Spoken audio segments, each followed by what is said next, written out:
یعنی شێروانە لە یاریگای خۆی لە هێنێزا خۆی بردەوە خۆی گەیاندا پلەی یەکەمی ڕیزبەندی خولەکە. لە هەفتەیەکی نوێی یاریەکانی خۆلی نایەبی کوردستان و لە هەفتەی نۆەمی خولەکە هەردوویانی شێروانی خاوەن پلەی دۆم و زاخۆی خاوەن پلەی سێمی ڕیزبەندی لە یاریگای شێروانە ڕوبەڕووی یەکتری بوونەوە.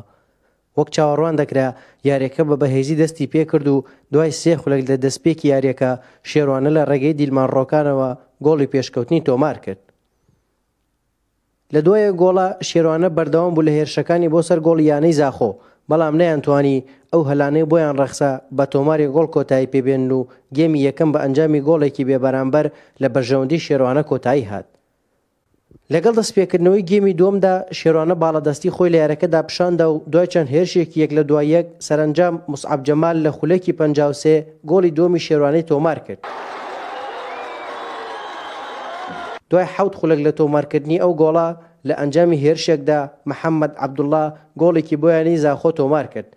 شێروانە پاڵپشت بە هاندەران و یاریگاکەی لە هێرشەکانی نەوەستا و لە خولەکی 74 یاریەکەدا بە لێدانی سزا بیلال ساڵح گۆڵی سێمی تۆمار کرد. یاریەکەش بە ئەنجامی 3 گۆڵ بەرامبەر بە گۆڵێک لە بەرژەوەندی شێروانە کۆتایی پێهات.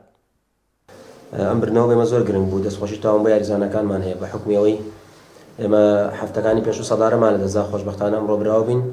ئێستا هاتینەتە سەر لوتکە ئینشاڵڵا پشتیوان بە خەوتانی دامە بەم بردنەوەمان دەین لە هەما کاتە زاخۆشی یەکێک لەو تیپانەی کە ڕکابەر و هاوخاڵی ئێمە بوو خۆشبەختانە توانیمان یاریکی باش ئەنجام بدەین و بە ئاست و بە ئەنجام توانیمان یاریەکە بەرینەوە.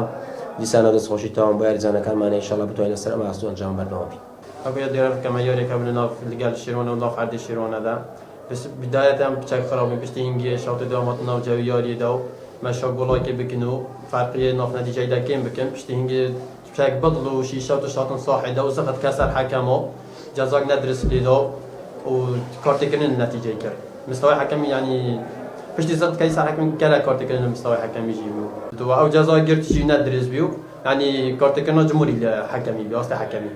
بەمان جامەش یانی شێروانە خۆی گەیاندە لوتکەی ڕزبەندی خولەکە و پلەی یەکەمی گرتووە. یانی زاخۆش هەر لە پلەی سێمی خولەکە دامایەوە. هارون ڕەشید، کەناڵی ئاسمانی پەیام، کەلار.